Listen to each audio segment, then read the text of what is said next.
తెలంగాణ ప్రభుత్వం ఎంతో ప్రతిష్టాత్మకంగా నిర్మిస్తున్న భారత ఫ్యూచర్ సిటీ అభివృద్ధిలో కీలక ముందడుగు పడింది. అందులో భాగంగా ఇవాళ ఈ మెగా ప్రాజెక్టును పర్యవేక్షించేందుకు ఏర్పాటు చేసిన ఫ్యూచర్ సిటీ డెవలప్మెంట్ అథారిటీ శాశ్వత కార్యాలయ భవనాన్ని సీఎం రేవంత్ రెడ్డి ప్రారంభించబోతున్నారు.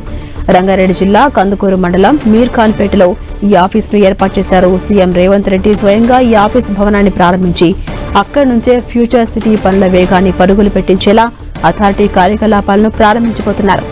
ఈ కార్యాలయ ప్రారంభోత్సవ వేదికగానే ఫ్యూచర్ సిటీకి సంబంధించిన ఒక అంతర్జాతీయ స్థాయి కీలక ఒప్పందం కూడా జరగబోతోంది.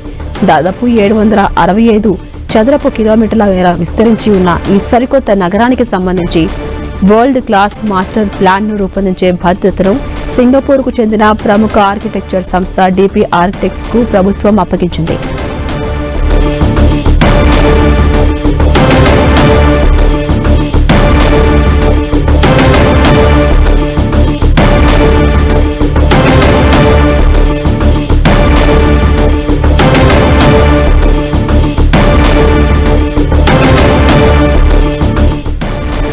ఇక అంతర్జాతీయ టెండర్స్ లో అత్యంత తక్కువ బిడ్తో నిలిచిన ఈ గ్లోబల్ సంస్థకు ఇవాళ FCDA ఆఫీసు ప్రారంభోత్సవ వేదికపైనే సీఎం రేవంత్ రెడ్డి అధికారికంగా వర్క్ ఆర్డర్ లేఖను అందించబోతున్నారు. అటు రాబోయే 9 నెలల్లో ఈ సంస్థ ఫ్యూచర్ సిటీ సమగ్ర మాస్టర్ ప్లాన్ ను సిద్ధం చేయాల్సి ఉంటుంది. ఇక FCDA పరిధిలో మొదటగా దాదాపు 30,000 ఎకరాల ప్రధాన జోన్పై అధికారులు దృష్టి సారించారు. ఇందులో దాదాపు 13,000 ఎకరాలను ప్రయారిటీ డెవలప్మెంట్ జోన్ గా గుర్తించి వివిధ రంగాలకు చెందిన గ్లోబల్ క్లస్టర్స్ ను ఇక్కడ విభజించారు.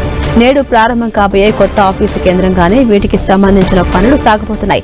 ఈ ప్రణాళిక ప్రకారం ఫ్యూచర్ సిటీలో 4,000 ఎకరాల్లో లైఫ్ సైన్సెస్ హబ్, 403 ఎకరాల్లో AI హబ్, 2,177 ఎకరాల్లో electronics and advanced manufacturing zone, 1,976 ఎకరాల్లో ఎలక్ట్రిక్ వెహికల్ పార్క్, 313 ఎకరాల్లో గ్లోబల్ డేటా సెంటర్ హబ్, 594 ఎకరాల్లో హెల్త్ సిటీ, 255 ఎకరాల్లో ఎడ్యుకేషన్ జోన్స్ నిర్మించబోతున్నారు.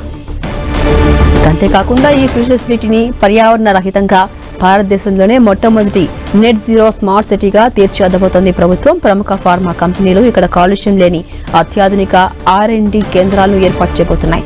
వీటికి తోడు అమెజాన్, హైపర్ వాల్ట్ వంటి సంస్థల data centres, young India skill university శాశ్వత క్యాంపస్ పనులు కూడా ఈ కార్యాలయం నుంచే పర్యవేక్షించబోతున్నారు.